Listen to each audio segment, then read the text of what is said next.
Carlo Broschi, dit Farinelli, né le 24 janvier 1705 à Andrea, royaume de Naples.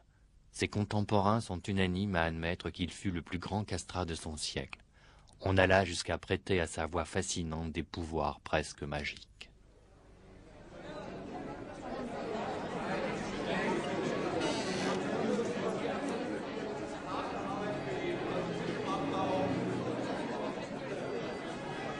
Que reste-t-il de la voix d'un castrat?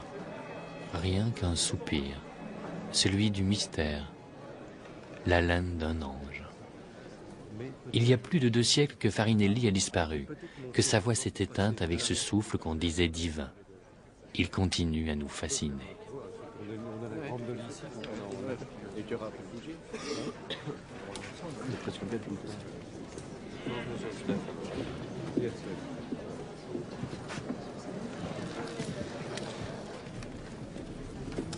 On y va? Oui, attention!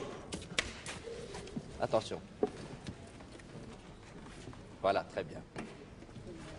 Ok, on est parti. Moteur!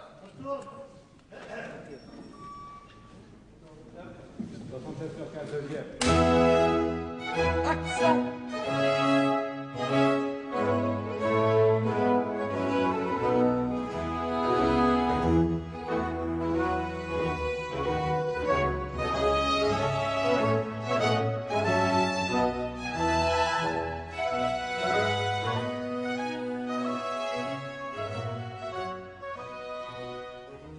« 24 mars 1994, 58e jour de tournage du film Farinelli, Il Castrato, de Gérard Corbiot.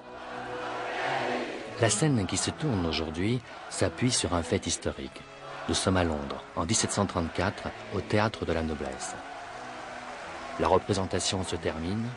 Exaltée par le chant sublime de Farinelli, une femme se lève et crie « One God, one Farinelli ». Carlo Broschi devient une figure de légende et pour beaucoup le plus fabuleux chanteur du monde.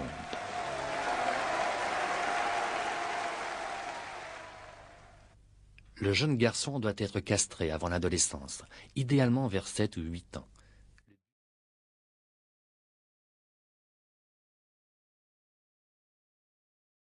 L'incision se fait au niveau de l'aine. Le cordon inguinal est sectionné, les testicules ne sont plus irrigués, ils s'atrophient rapidement et sont désormais incapables de remplir leurs fonctions.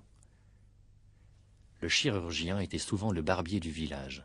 En guise d'anesthésie, on administrait à l'enfant une potion à base d'opium et on comprimait les jugulaires pour plonger le garçon dans une sorte de coma provisoire.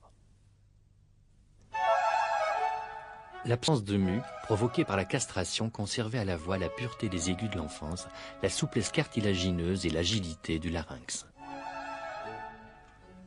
De petites cordes vocales comme celles d'une femme et une soufflerie énorme faisaient des castrats de véritables monstres chantants.